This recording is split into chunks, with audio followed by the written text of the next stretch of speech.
ಕೊಳ್ಳಿರಿ. ಪ್ರಕಟಣೆಯ ಪುಸ್ತಕದಲ್ಲಿ ಒಂದು ವಾಕ್ಯವು ಬರೆಯಲ್ಪಟ್ಟಿದೆ, ನಾವು 7 ವರ್ಷಗಳು ಮಧ್ಯ ಆಕಾಶದಲ್ಲಿ ಆಳುತ್ತೇವೆ.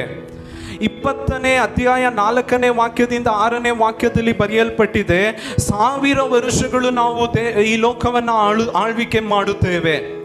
21ನೇ ಅಧ್ಯಾಯ, ಪ್ರಕಟಣೆ 21ನೇ ಅಧ್ಯಾಯ, 22ನೇ ಅಧ್ಯಾಯ, ಈ 2 ಅಧ್ಯಾಯಗಳಲ್ಲಿ ಬರೆಯಲ್ಪಟ್ಟಿದೆ, ನಾವು ಕೋಟಿ ವರ್ಷಗಳು ಈ ಲೋಕವನ್ನು ಆಳ್ವಿಕೆ ಮಾಡುತ್ತೇವೆ. ಬರೀ ಒಂದೇ ಒಂದು ಕಾನ್ಸ್ಟಿಟ್ಯೂಯೆನ್ಸಿ ಅಥವಾ ಒಂದು ಡಿಸ್ಟ್ರಿಕ್ಟ್ ಅಥವಾ ಒಂದು ಸ್ಟೇಟ್ ಅಥವಾ ಒಂದು ಕಂಟ್ರಿಯನ್ನು ಆಳ್ವಿಕೆ ಮಾಡುವುದಕ್ಕೋಸ್ಕರ ಎಷ್ಟು ಫೈಟ್ ಆಡುತ್ತಾರೆ, ಅದರಲ್ಲಿ ಎಷ್ಟು ಲಾಭವನ್ನು 5 ವರ್ಷಗಳು ಹೊಂದಿಕೊಳ್ಳುತ್ತಾರೆ. ನೀವು ಯೋಚನೆ ಮಾಡಿ ನೋಡ್ರಿ, 5 ವರ್ಷ ಆಳ್ವಿಕೆ ಮಾಡೋದ್ರಲ್ಲಿ ಇಷ್ಟೊಂದು ಮಾಡುವವರಿಗೆ ಇಷ್ಟೊಂದು ಮರ್ಯಾದೆ, ಇಷ್ಟೊಂದು ಪ್ರೈಸ್ ಲಾರ್ಡ್ ಪವರ್ ಇದೆ ಅಂದರೆ, ನಾವು ಕೋಟಿ ವರ್ಷ ನಾವು ಏನನ್ನು ಆಳ್ವಿಕೆ ಮಾಡುತ್ತೇವೆ?